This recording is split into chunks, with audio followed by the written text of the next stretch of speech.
महाकाल जय माँ कामाख्या। हम गुरु कराल रुद्र ताराकालाचार्य महाराज आप सभी का पुनः स्वागत करते हैं हमारे इस यूट्यूब चैनल महातंत्र ज्ञान 2020 के अंदर। भगवती कामाख्या देवी आप सभी का कल्याण करें, माँ तारा देवी आप सभी का कल्याण करें। व्यस्तता के कारण हम किसी का भी जवाब नहीं दे पा रहे हैं, क्योंकि आप सभी जो है भली भांति ज्ञात हैं कि हम यहाँ नहीं हैं। हम तिब्बत जो है मृत्यु हो जाने के कारण किसी परिजन की हमें जाना पड़ गया, जिसके कारण यहाँ पे नेटवर्क इशू है। हम जो है यहाँ लाइव नहीं आ पाए, आप सभी से बात नहीं कर पाए। तो इसीलिए ये जो रिकॉर्डेड वीडियोस हैं ये हमारे शिष्यों के द्वारा जो है आपको यूट्यूब चैनल पे प्रसारित की जा रही हैं। तो इन्हीं के द्वारा जो है आप इन वीडियो को देख करके, इन चलचित्रों को देख करके आप अधिक से अधिक ज्ञान का जो है बढ़ोतरी करें अपनी, और ज्ञान का पान करें, ज्ञान का सरोबार करें आप। महामाई की असीम अनुकंपा आप सभी के ऊपर बने। आगामी 2-4 दिन के बीच में हम जो है पुनः लौट आएंगे। तो इस समय के दौरान सभी आने के बाद हम सभी की जो है कुल देवी की साधना हम सभी के आरंभ करवाएंगे। यहाँ नेटवर्क इशू होने के कारण हम किसी का भी व्हाट्सएप पे या कॉलिंग पे हम जवाब नहीं दे पा रहे हैं। जब तक वापस नहीं आते यहाँ से तब तक जवाब नहीं मिल पाएगा। तो इसके लिए हमें बड़ा खेद है। तो वीडियोज़ को देखने वाले और साथ जुड़े हुए सभी यूट्यूब परिवार के बच्चे कृपया विवेक से कार्य लें और प्रतीक्षा करें।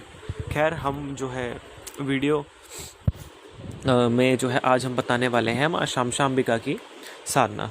एक ऐसी देवी जिसके बारे में आज तक ना तो पूरे यूट्यूब पे ना इंटरनेट पे किताबों में कहीं आपको जानकारी नहीं मिलेगी।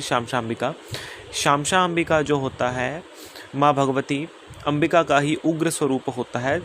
हर देवी देवता की जो है सात्विक और तामसिक और राजसिक 3 प्रकार से साधना की जाती है। आप सभी को पता है कि तंत्र साधना कितने प्रकार से होती है।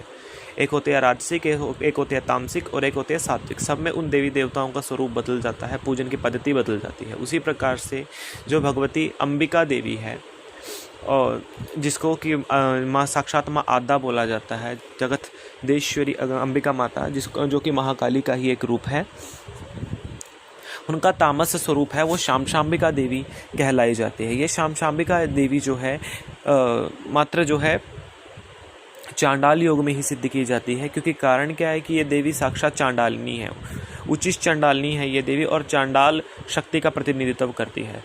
इस देवी का जो मुख्य स्थान है वो शौशान है, और गृहस्थों के लिए इसकी साधना नहीं है। जितने भी अगृहस्थ हैं या फिर जो है सिद्धोपीठ से या गुरु पीरों से जुड़े हुए जो व्यक्ति हैं वो इस देवी की साधना अब जो है गुरु पद्धति से जो है कर सकते हैं। अलग अलग स्थानों पे इसका स्वरूप अलग अलग प्रकार से परिभाषित किया जाता रहा है गुरु पदवियों में, किंतु सदैव से ही गुप्त क्षेत्र में और गुप्त कामाख्या के जो लोग हैं वो हमेशा से ही इस देवी भगवती शामशांबिका की साधना करके अपनी गुप्त सिद्धियां प्राप्त करते रहे हैं। आज बताते हैं कि किस प्रकार से आप देवी शामशांबिका की साधना कर सकते हैं। शामशांबिका की साधना करने के लिए साधक को शौशान भूमि का ध्यान करना पड़ता है, अर्थात शौशान में जाना पड़ता है। शौशान में मतलब ऐसा शौशान नहीं होना चाहिए कि मतलब जहाँ पे मतलब महीने 2 महीने में एक आधा शव आए, नहीं। शौशान ऐसा होना चाहिए कि जहाँ पे हर रोज़ जो है मुर्दे जलें, जहाँ की आग कभी ठंडी ही ना होती हो। मतलब कम से कम वहाँ पे 70-80 मुर्दे हर रोज़ के जलने चाहिए, नहीं तो मतलब 1-2 लाश तो वहाँ पे हर रोज़ की जलनी चाहिए। और हर रोज़ का ज़्यादा नहीं, सिर्फ एक मुर्दा आना उस शौशान में अनिवार्य है। ऐसे शमशान में माँ शौशांबिका की जो है साधना की जाती है। शौशान की जो है अधिष्ठात्री होने के कारण पहले शौशान वासनी का ध्यान करना पड़ता है। माँ शौशान वासनी का जो है भोग देना पड़ता है शौशान में, और साथ में शौशान भैरव और काल भैरव का भोग शौशान में देना पड़ता है। इसके बाद जो है शौशान की अधिष्ठित देवियों को प्रणाम करके शौशान में स्नान करना पड़ता है। स्नान करते हुए शौशान में जो साथ में बहती हुई जो नदी होती है या फिर जो पोखर बनाए जाते हैं शौशान के आसपास, उस शौशान के पोखर में बैठ के या फिर नदी के किनारे बैठ के कमर तक जल में डूब करके अर्धरात्रि के मध्य आने वाली अमावस्या के दिन पे उस समय बैठ करके इष्ट ध्यान करना है और गुरु ध्यान करना है।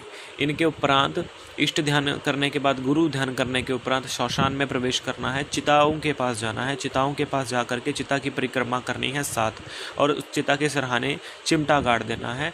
और ये जो चिता की परिक्रमा करते हुए इष्ट ध्यान और गुरु ध्यान का जो मंत्र होता है वो मंत्र पढ़ना पड़ता है। उसके सिरहाने चिमटा गाड़ने के उपरांत उसके सिरहाने पे दीपक जलाया जाता है। दीपक जलाने के उपरांत जो है उसके सिरहाने की ही ओर जो है लाल आसन के ऊपर विद्यमान होकर के शौशान की जो राख होती है उसको शव चंदन बोला जाता है। तो शव चंदन को अपने रक्त से मिला करके अपने देह पे धारण करना पड़ता है। शव चंदन धारण करने के उपरांत जो है शौशान में इसका जाप होता है। ओम नमो भगवती शमशांबिका देवी स्त्रीं ह्रीं क्रीं ह्रूं वदने सर्वशक्ति सम्मोहिनी देवी। बीच की कुछ लाइनें हैं वो हम बोलेंगे नहीं, रीज़न ताकि इसका दुरुपयोग ना हो। बीच की 4 लाइनें हम कट कर देते हैं इसकी, ठीक। और उसके बाद स्त्रीं ह्रीं क्रीं फट स्वाहा। तो ये जो है इसका पूर्ण मंत्र है। बीच में हमने इसके जो है 4 लाइनें खाली हैं इसके मंत्र की, ठीक, ताकि इसको जो है दुरुपयोग से बचाया जा सके। हमारे चेले बच्चों को इसकी साधना हम करवाएंगे, जो योग्य बच्चे होंगे उनको करवाएंगे। हर किसी के लिए जो है साधना खुली नहीं है, मुफ्त की कोई साधना किसी को नहीं मिलती, ठीक। हर चीज़ पे लगाना पड़ता है तब मिलती है। तो उसके उपरांत जो है मंत्र जाप करना पड़ता है, 1 रात्रि में ही सिद्ध हो जाती है। करने के उपरांत शौशान में जो शव चंदन होता है, मंत्र जाप करने के उपरांत शौशान में चिता में भोग देना पड़ता है, जो है 7 तरह की मिठाई, फल, गुड़हल के पुष्प घी में मिला करके।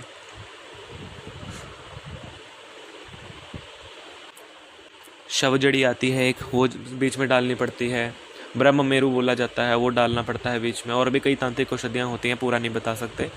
तो डालने के उपरांत उसके बाद शव चंदन को, जो राख है चिता की, वो घर में लाना पड़ता है। उसको ला करके घर के अंदर दक्षिण दिशा की ओर मुख करके एक अलग कमरे में, जहाँ पे कोई आए जाए ना, साधना कक्ष रखना पड़ता है। उस कमरे को काला पेंट करवा करके जो है काले आसन के ऊपर उस शव चंदन को रखना पड़ता है। और उसके साथ जो है बहते जल जो होता है, जो या फिर ऐसा कुआं जिसके अंदर जो है 7-8 तरह का जल हो, या फिर 8-9 तरह के जो है स्थानों की मिट्टी, जैसे शौशान की मिट्टी, ठीक, और जो है जलप्रपातों की मिट्टी, और जो है अस्पताल की मिट्टी, स्कूल की मिट्टी, बस स्टैंड के बाहर की मिट्टी, रेलवे स्टेशन के बाहर की मिट्टी, वैशाल्य के बाहर की मिट्टी। तो कई जगहों की मिट्टियों को मिला करके उस जो है शशान के शव चंदन के साथ एक मूर्ति का स्वरूप बनाना पड़ता है। उसकी पूजा करनी पड़ेगी नवरात्रि के 9 दिनों तक।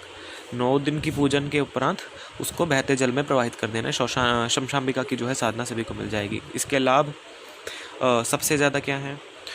कोई भी मनोकामना जो है तुम्हारी पूर्ण करेगी, भूत भविष्य वर्तमान बताएगी, आने वाली सभी चीज़ों का पहले ही भान करवा देगी, हर चीज़ को तुम्हारे आगे से आगे पूर्ण करेगी।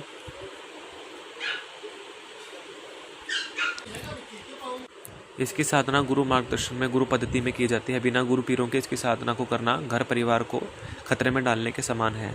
तो वैसे भी जिसके पास महाकपाल सिद्ध होता है या महाशंख जिसके घर में स्थापित होता है शमशान साधक के, वो कर सकता है, हर कोई नहीं कर सकता।